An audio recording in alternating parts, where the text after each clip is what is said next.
देखिए भैया, ये आपके ही एड्रेस पे हम आए हैं क्या? ये बात जिन महाराज ने पेट पर लिखा उन्हीं का है क्या? सुरक्षा कर्मियों ने कहा हाँ, आप ठीक जगह पर आए हैं, ये बात उन्हीं का है जिन्होंने पेट पर लिखा है। बनवासी ने कहा तो आप लोग अब जाइए, यहाँ क्या कर रहे हैं? अब आपकी छुट्टी, अब इस बाग के मालिक हम हैं। भाई और बहनों, वो बनवासी उसी बाग में अपनी छोटी सी कुटिया फिर बना लिया और रहने लगा। वो बनवासी वहाँ बनवास में था, जब जंगल में था तब उसका काम था क्या? लकड़ी काटना और बेचना। किस रूप में बेचना? कोयला बना करके बेचना। आज वो बनवासी आ गया इस चंदन के बाग में, और चंदन के बाग में अपना जो भी था सामान रख लिया, झोपड़ी बना ली, और अगले दिन प्रातः एक पेड़ काटा, काट करके उसने जलाया, कोयला बनाया और मार्केट ले गया, बेचा, बेच करके कुछ पैसा मिला, भोजन सामग्री लाया, कुछ और व्यवस्थाएं लाया। इस तरह से उसने अपनी व्यवस्था शुरू कर दी।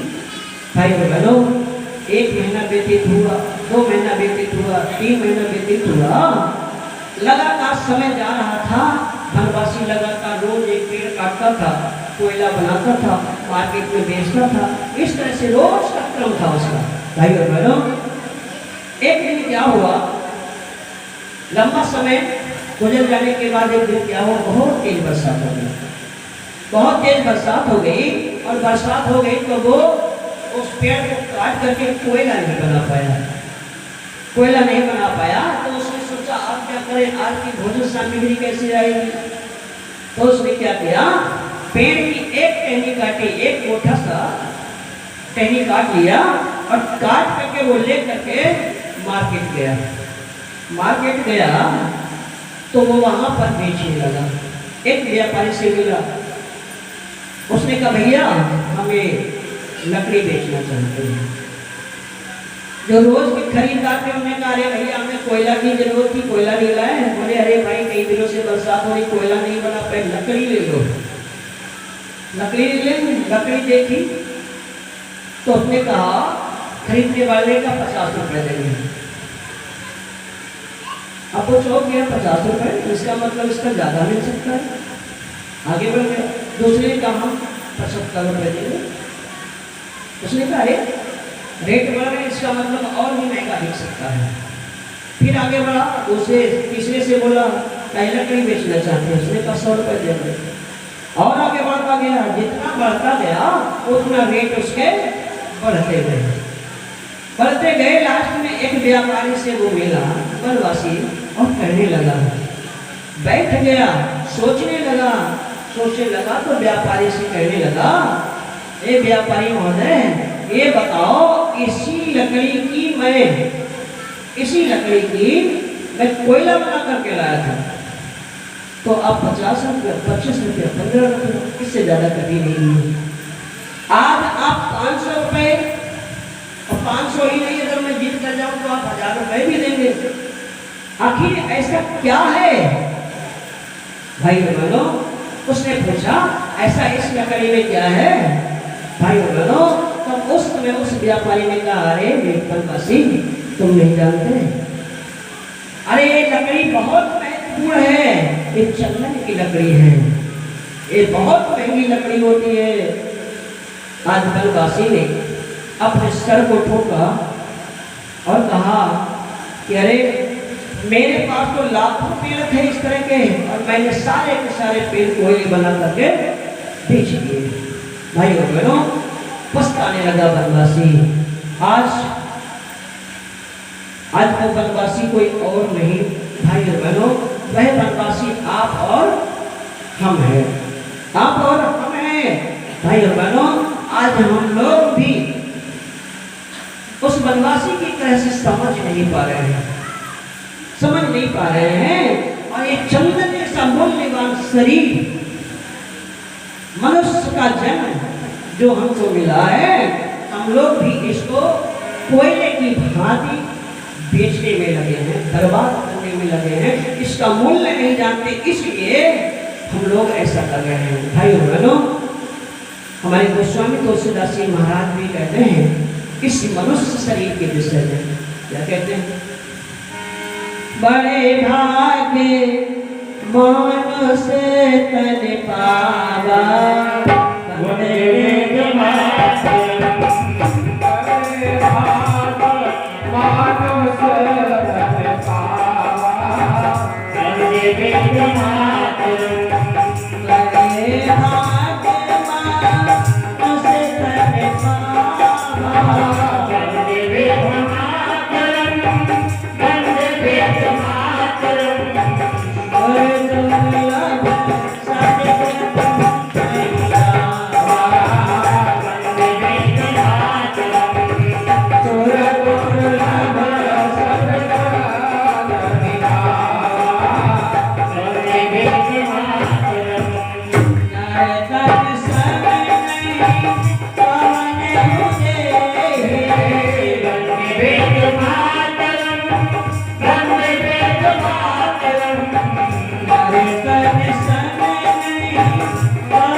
गोस्वामी तुलसीदास जी महाराज कहते हैं कि बड़े भाग्य मानस तन पावा और सुर दुर्लभ सद ग्रंथे गावा। बड़े भाग्य से ये मनुष्य तन मिला है, बड़े भाग्य से मनुष्य तन मिला। कौन सा मनुष्य तन? जिसके लिए देवता तरसते हैं। किसके लिए? इस मनुष्य शरीर के लिए देवता तरसते हैं, खोजते हैं, उपाय प्रार्थना करते हैं भगवान से कि एक बार इस मनुष्य शरीर में भेज दो ताकि हम आपकी आराधना कर सकें, हम आपकी पूजा कर सकें, हम आपके अच्छे बेटे कहला सकें। एक बार हमें मिल जाता, जिसके लिए देवता तरसते हैं और हम लोग पाए हैं तो हम लोग बर्बाद करते हैं। क्यों? क्योंकि हम उस वनवासी की तरह से हैं, हम जानते नहीं इसका मूल्य। भाई और बहनों, गोस्वामी तुलसीदास जी महाराज ने दूसरी चौपाई में कहा था, नरकन समने कवने उदे हैं, नरकन समने कवने उदे और जीव चराचर शासक जी। इस मनुष्य शरीर के समान कोई शरीर नहीं है। अच्छा एक बात बताओ, गोस्वामी तुलसीदास जी ने जब कलम उठाई लिखना प्रारंभ किया तो मनुष्य के लिए इतना बड़ा चढ़ा करके लिखा है, बड़ा चढ़ा करके लिखा। अच्छा एक बार वो ये नहीं लिख सकते थे बड़े भाग गैया कर बाबा है, बड़े भाग भैंसा कर बाबा, ये क्यों नहीं लिखे? वो केवल मनुष्य के लिए क्यों लिखे? क्योंकि वो जानते थे मनुष्य जीवन की कीमत है। किसी भी भैंस को, किसी भी गाय को कह दो आज एक बार सुमिरन कर लो भगवान का, जब कर लो, कर सकती है? भैंस या गाय अपनी मर्जी से कुछ कर सकती है? कुछ नहीं कर सकती। यहाँ पर कोई स्वतंत्रता नहीं है, यहाँ पर केवल बंधन ही बंधन है। यहाँ पर अपनी मर्जी का कुछ नहीं कर सकते। कोई भी किसी भी योनि में हो वो अपनी मर्जी से कुछ नहीं कर सकते, बेचारे दूसरे के सहारे रहते हैं, कोई भी कुछ नहीं कर सकता। इसलिए गोस्वामी तुलसीदास जी महाराज ने बड़ा चढ़ा करके मनुष्य के विषय में कहा, क्योंकि मनुष्य शरीर में संभावनाएं पाई जाती हैं। गैया भैंस, गैया या भैंस, जो गाय है वो गाय ही रहेगी, जितनी है उतनी ही रहेगी, ना वो उठ सकती है ना कम हो सकती है, क्योंकि उसके अंदर संभावना नहीं है, उसके अंदर संभावना नहीं है बढ़ने की। मनुष्य जीवन में भाई और बहनों ऊंचा उठने की संभावना है। मनुष्य यदि चाहे तो अपने आप को उस स्थिति में ले जा सकता है जहां पर कहा जाता है नर से नारायण बन जाए, प्रभु ऐसा ज्ञान हमें देना। उस स्थिति में भी मनुष्य पहुंच सकता है, नर से नारायण की ओर बढ़ सकता है। लेकिन गाय और भैंस चाहे कि हम नर से नारायण बन जाए तो ये असंभव है, वो नहीं बन सकते, वो जहां पर है वहीं पर रहेंगे हैं। इसीलिए हमारे आपके लिए कहा गया है कि बड़े भाग्य मानुष तन पावा।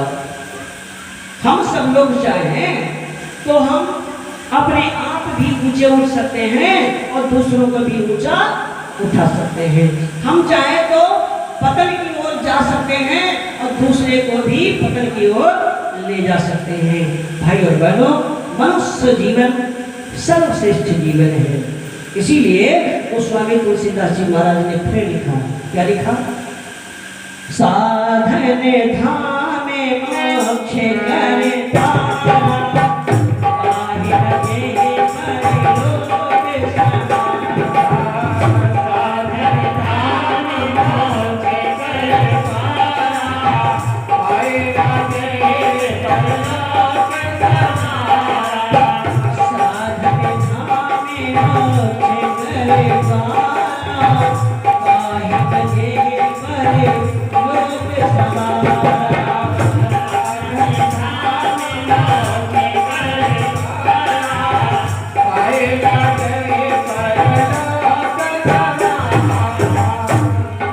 गोस्वामी तुलसीदास जी महाराज कहते हैं कि मनुष्य जीवन शानदार है, संभावनाएं भी हैं, और इसके साथ साथ ये मनुष्य रूपी शरीर इतना अच्छा साधन है, इतना अच्छा वाहन है। आपको बता दें, विज्ञान ने जो गाड़ी बनाई है, अच्छा एक बात बताओ, मोटरसाइकिल जो बनी है किस पर चलेगी? खड़ंजा पे चल जाएगी, रोड पे चल जाएगी, कच्ची रास्ता पे चल जाएगी, हैं? कार कहाँ चलेगी? रोड पे चलेगी, हैं? थोड़ा बहुत ऊपर खबर रास्ता होगा उस पे भी कुछ मिला करके चल जाएगी। लेकिन अगर इस गाड़ी को, इस कार को अगर इस छत के ऊपर ले जाना हो तो जाएगी? नहीं जाएगी। अच्छा इस गाड़ी को पेड़ पर चढ़ाना हो तो नहीं चढ़ेगी। इस गाड़ी को अगर लैट्रिन बाथरूम में ले जाना हो तो चली जाएगी?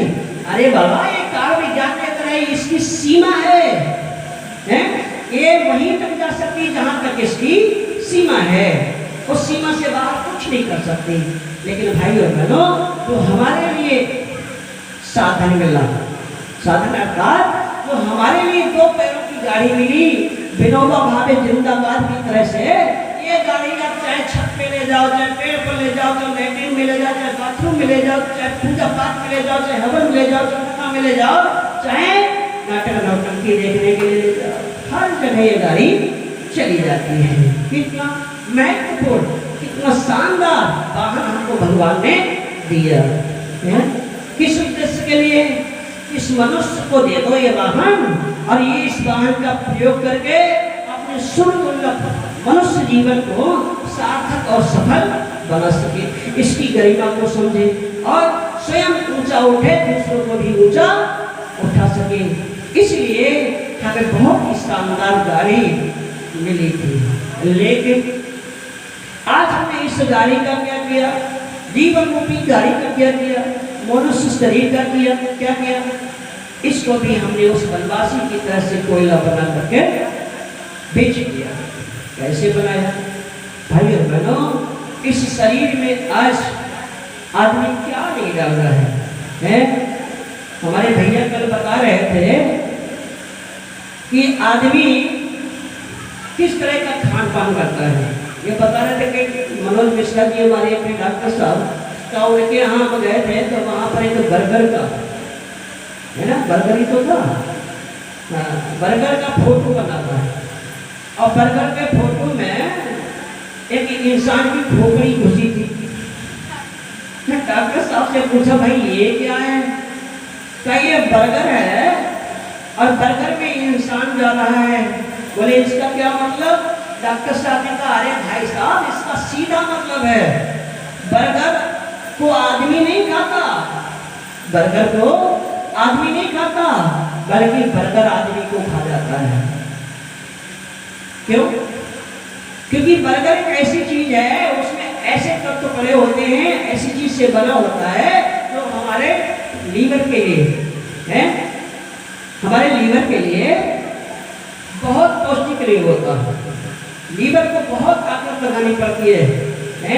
आज जितने भी आइटम हम आप देख रहे हैं खाने में, चाहे मैक्रोनी हो, चाहे पिज्जा हो, चाहे बर्गर हो, चाहे वो क्या बोलते हैं नूडल्स हो, हैं, तमाम चीजें जो आ रही हैं उसको खाते जाओ और क्या होगा, एक दिन हमारा शरीर बर्बाद हो जाएगा। अरे यहाँ तक था तो ठीक था, कम से कम कुछ खा के कुछ पका के कुछ निकाल देते थे, लेकिन भाई और बहनों आज का आदमी इस शरीर में भांग जैसे तत्व हैं, शस्त्र जैसे तत्व, शराब जैसे तत्व, गुटखा जैसे तत्व हैं, सारी की सारी चीजें डाल करके इस जीवन रूपी गाड़ी को, मनुष्य शरीर को बर्बाद कर रहे हैं। बताइए, आपसे हम प्रश्न करते हैं, आपको बहुत शानदार 20 लाख 25 लाख की कार दे दी जाए, हैं, कार दे दी जाए, क्या आप उसको मिट्टी के तेल से चलाएंगे? हैं, चलाएंगे? नहीं चलाएंगे। क्यों? क्योंकि वो खराब हो जाएगी। तो क्या कहेंगे, अरे साहब 25 लाख की मिली है, बहुत महंगी कार है, अगर उसमें तनिक सारी कोई खरोच मार दे और पता लग जाए तो आदमी ठीक से झापड़ मारेगा। हैं, समझता नहीं? इतनी महंगी कार लेकर के आए कर ली और उसमें खरोच लगा दिया। इतना वो परेशान हो जाता है इस गाड़ी के लिए, जिसको हाथ पैसे कमा करके ले सकते हैं। अच्छा ये एक बात बताओ, उस गाड़ी के लिए आप इतना उतावले हैं, परेशान हैं, ऐसे हरकत कर सकते हैं? अगर हमारी जीवन रूपी गाड़ी इसी तरह से चलती रही, गांजा भाग शराब तंबाकू के माध्यम से, गुटखा पुड़िया पान मसाला के माध्यम से, बर्गर पिज्जा चाउमीन मैक्रोनी के माध्यम से चलती रही, तो ये गाड़ी कितने दिन चलेगी? अल्प समय तक है। और महत्वपूर्ण कितना है? दुर्लभ, कीमत भी नहीं पता, कितना महंगा है ये, है? इसको हम लोग बर्बाद करने में अनेक शादी संकोच नहीं कर सकते हैं। कभी एक बार अपने आप को थप्पड़ मारा होता, दारू पी रहे हैं, जब उस गाड़ी में खरोच लगती तो हड़काते हो, और इसमें दारू जाती तब तो नहीं हड़काते हो। इतनी महत्वपूर्ण गाड़ी खराब कर रहे हो तब तो नहीं हड़काते हो।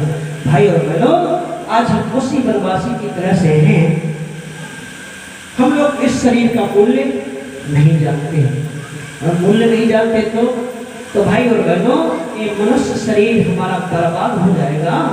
तो हमारी समझ में आएगा कि मनुष्य शरीर, इतना शानदार शरीर हमको मिला था और हमने गंवा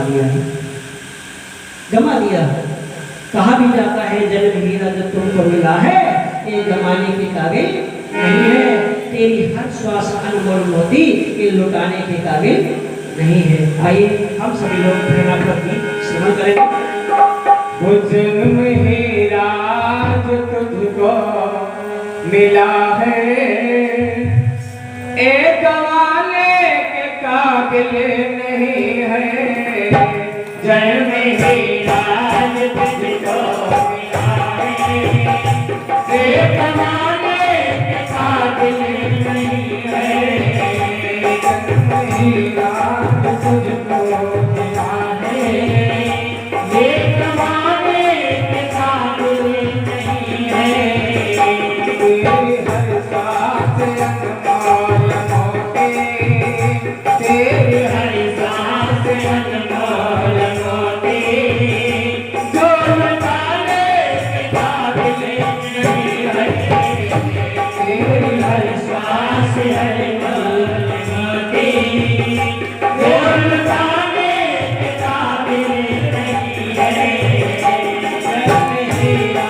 तुझको मिला है, ये जमाने के काबिल नहीं है।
कुछ बनाया ऐसे दाता को तूने बुलाया, ऐसे दाता को तूने बुलाया, जो बुलाने के काबिल नहीं है, ऐसे दाता को तूने बुलाया, जो बुलाने के काबिल नहीं है।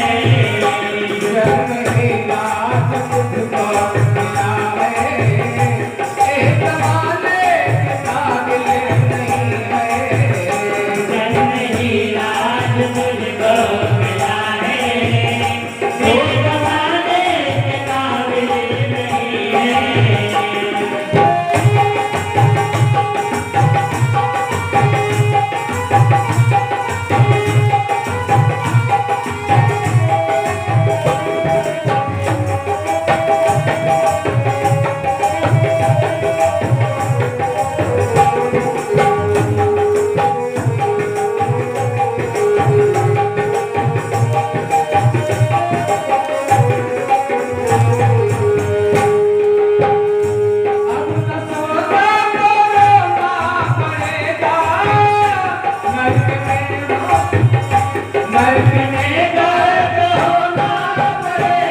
गए, जो जमाने के काबिल नहीं गए। जन्म ही रद तुमको मिला है, ये गंवाने के काबिल नहीं है। तेरी हर श्वास अनमोल मोती, ये लुटाने के काबिल नहीं है। कल्पना कीजिए कितना महत्वपूर्ण ये शरीर, ये मनुष्य जीवन हो सकता है। भाई और बहनों, एक बार की घटना आती है। एक संत जी थे, एक संत जी थे, वो एक पत्थर पे बैठे थे। पत्थर की शिला थी बहुत बड़ी, उस पर बैठे हुए थे।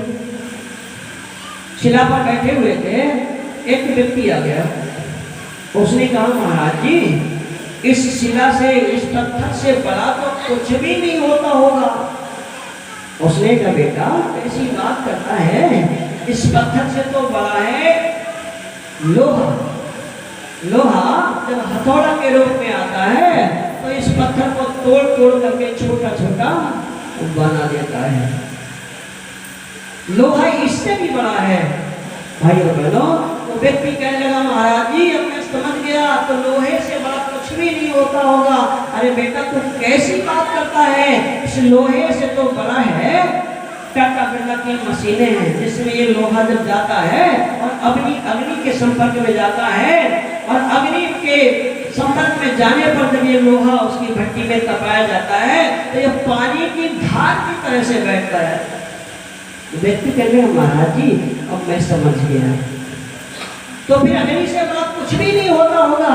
अरे बेटा तू कैसी बात करता है, अरे अग्नि से बड़ा है जल, अग्नि से बड़ा है जल। जब अग्नि के ऊपर जल की बूंदें पड़ती हैं तो अग्नि बुझ जाती है। वो व्यक्ति कहने लगा, महाराज जी अब मैं समझ गया, फिर जल से बड़ा कुछ भी नहीं होता होगा। अरे बेटा तू कैसी बात करता है, जल से बड़ा है ये अनंत आकाश। अनंत आकाश जहां पर जल की बूंदें रहती हैं, जल की बूंदें रहती हैं, इससे बड़ा कुछ भी नहीं है। भाई और बहनों, वो व्यक्ति कहने लगा, महाराज जी अब मैं समझ गया, इस आकाश से बड़ा कुछ भी नहीं होता होगा। संत जी ने कहा, बेटा तू कैसी बात करता है, इस अनंत आकाश से बड़ा है मनुष्य जिसने उड़ने के साधन बना दिए। इस अनंत से आकाश से बड़ा है मनुष्य जिसने एरोप्लेन जैसे साधन बना लिए। अरे इससे बड़ा कोई और नहीं है। इसने तो चंद्रमा पर जाकर के भी यात्रा प्रारंभ कर दी, वहां पर आ जा चुका है। इससे बड़ा है मनुष्य, क्योंकि इसने वायुयान से लेकर के जलयान तक बना दिए। उसने यहीं पर बैठे बैठे सारी दुनिया को देखने के यंत्र बना लिए। यहाँ पर हाथों का काम खत्म कर दिया, पैरों का काम खत्म कर दिया, लेबर का काम खत्म कर दिया। इतने सारे आविष्कार इस मनुष्य ने किए। अरे बेटा इस मनुष्य से बड़ा कोई और नहीं है। मनुष्य यदि चाहे तो कुछ भी कर सकता है, क्योंकि इसीलिए इसको भगवान का वैश्य राजकुमार कहा जाता है। भाई और बहनों, इस मनुष्य शरीर को आज हमने गंवा दिया। इसमें बहुत सारी विभूतियां भरी पड़ी हैं। इसकी शक्ति को यदि व्यक्ति जान जाए तो एक से बढ़कर एक ताकत हमारे अंदर भरी पड़ी है। भाई और बहनों, परम पूज्य गुरुदेव का बेटा 5 शक्तियां हमारे अंदर विद्यमान हैं। इनको किसी एक को भी जगा ले तो आदमी बहुत बड़ा ताकतवर हो सकता है। कौन सी 5 शक्तियां? एक तो है आनंदमय कोश, 5 कोश भरे। एक है आनंदमय कोश, दूसरा है अन्नमय कोश, तीसरा है मनोमय कोश, चौथा है विज्ञानमय कोश, 5वां है प्राणमय कोश। 5 कोश, 5 शक्तियां, 5 साधन हमारे अंदर हैं और किसी भी एक को जगा ले। भाई और बहनों, यदि आदमी मनोमय कोश को जगा ले तो आप जानते हो क्या होगा? यहीं पर हमारे ऋषि लोग बैठे रहते थे अपने आश्रम में, और हमारे अपने भटके हुए लोग जाते थे और कहते थे, महाराज जी अरे हमारी भैंस चोरी हो गई, बताओ कहाँ गई? अब महाराज जी ने मनोमय कोश जगा रखा है। अब गए ध्यान मुद्रा में, मन को छोड़ा, अब मन गया भागता हुआ पूरी यात्रा कर रहा है, और यात्रा करते करते देख रहा है कि भैंस कहाँ गई, भैंस को खोज रहा है। भाई और बहनों, और ऋषि अपने ध्यान में वापस जब आते हैं मनोमय कोष में, फिर पुनः अपने शरीर में वापस आते हैं, कहते हैं भैया तुम्हारी भैंस खमरिया के पश्चिम साइड में है, जाओ पकड़ लो। है ऐसी ऐसी स्थितियां हमारे अंदर हैं।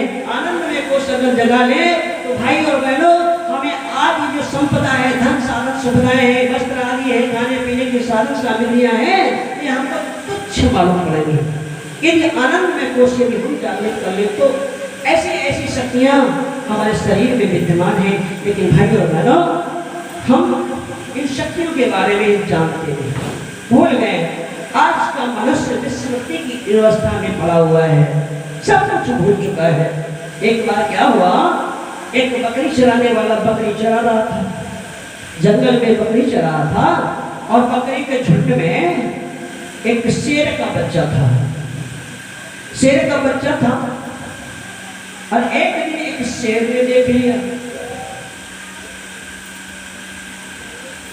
उनको लगता शेर आ रहा था, इसीलिए मैं रुक गया। तो गायत्री माता की।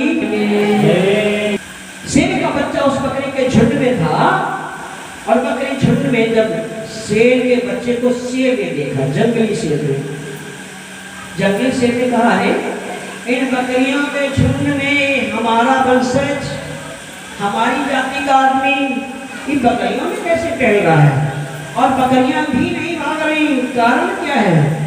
भाई और बहनों, वो भूल चुका था शेर का बच्चा कि मैं शेर हूं, इसलिए वो बकरियों के झुंड में घूम रहा था। शेर ने कहा रे ये बड़ी अजीब बात है।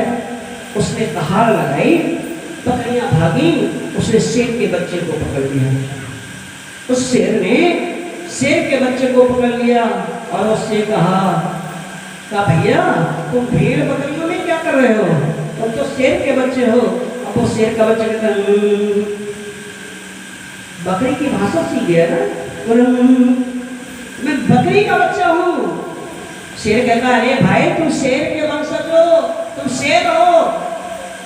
अब क्या पता है शेर कैसे बोध कराए शेर, क्योंकि पुराने समय में, प्राचीन काल में आईना तो होते नहीं थे, शीशा तो होते नहीं थे, कैसे दिखाए? अब शेर प्रमाणित करे कि शेर का बच्चा है तो कैसे प्रमाणित करे? अब उसके दिमाग में शेर के आया कि अब इसको जलाशय के पास ले जाना चाहिए। साफ सुथरा पानी भरा था, वहां पर ले जा करके उसको दिखाया। कहा देख इसमें तुझे अपनी काया दिखाई देती है, अपना शरीर दिखाई देता है, वो यहाँ दिखाई दे रहा है। बोले अब मैं तेरे पास खड़ा होता हूँ, तू देख मेरा शरीर तेरा शरीर एक जैसा है। उसने कहा हाँ एक जैसा है। बोले अच्छा मैं दहाड़ता हूँ, तब इसके बाद तू दहाड़ना। शेर दहाड़ा, शेर का बच्चा घबराया क्योंकि बकरियों में था। हमारे नए नए वीडियो की नोटिफिकेशन पाने के लिए हमारे चैनल को सब्सक्राइब करें, लाइक करें, शेयर करें, कमेंट करें और बेल आइकन दबाना न भूलें। धन्यवाद।